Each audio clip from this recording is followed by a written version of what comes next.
واشرقت الارض بنور ربها، اور زمین روشن ہو جائے گی اپنے رب کے نور سے، اپنے رب کے نور سے زمین روشن ہو جائے گی۔ جب اللہ تعالیٰ فصل قضاء کے لیے آئے گا تو اللہ کے نور سے زمین روشن ہو جائے گی۔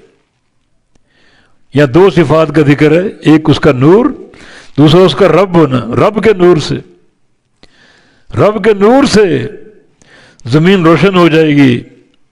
ووضع الکتاب، اور رکھی جائے گی کتاب، کتاب سنو اعمال نامے، وہ کتابیں جو فرشتوں نے لکھی، نیکیاں اور گناہ، وہ رکھے جائیں گے، اعمال نامے رکھے جائیں گے تاکہ لوگ خود پڑھیں اور دیکھیں۔ اعمال نامے تقسیم کیے جائیں گے، پھر کسی کو دائیں ہاتھ میں، کسی کو بائیں ہاتھ میں، دائیں ہاتھ والے جنتی اور بائیں ہاتھ والے جہنمی۔ وجیء بالنبیین والشہداء، اور لایا جائے گا انبیاء اور شہداء کو۔ لانے والا کون ہے؟ اللہ، کیونکہ اس دن سارا امر اللہ کے پاس ہوگا، اخروی معاملہ سارا اللہ کے پاس ہوگا، اللہ کے علاوہ کوئی حرکت تک نہیں کر سکے گا۔ تو لایا جائے گا، کون لائے گا؟ اللہ تعالیٰ۔ کن کو؟ انبیاء کو اور شہداء کو۔ انبیاء لائے جائیں گے، ان کی امتیں لائی جائیں گی، کیونکہ بعض امتیں انکار کریں گی۔ امت نوح علیہ السلام، نوح علیہ السلام کی امت، نوح علیہ السلام کی آمد کا انکار کر دیں گے، ہمارے پاس کوئی نبی نہیں آیا، ما جاءنا من نذیر۔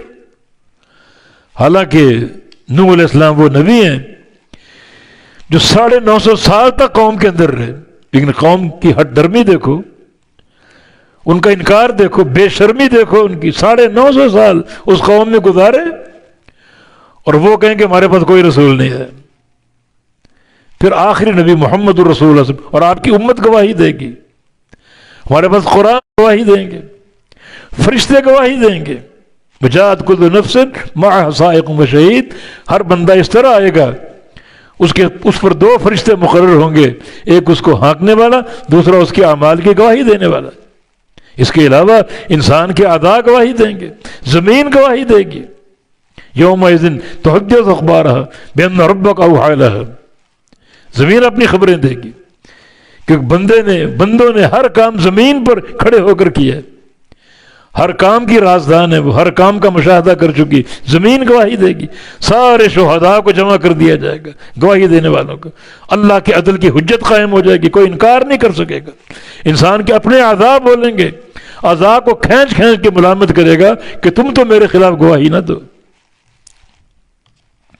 وقضی بینہم بالحق، اور فیصلہ کر دیا جائے گا ان کے درمیان حق کے ساتھ، سارا فیصلہ حق اور عدل پر ہوگا۔ وہم لا یظلمون، ظلم نہیں کیے جائیں گے، کوئی ظلم نہیں ہوگا، حتیٰ کہ یختص من الشاة الجلحاء من الشاة القرناء للشاة الجلحاء۔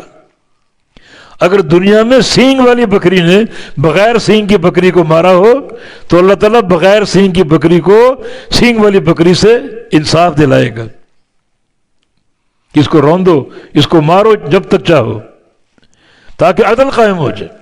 یہ حقوق کا معاملہ ایسا کہ جانوروں کے بیچ میں عدل قائم ہوگا۔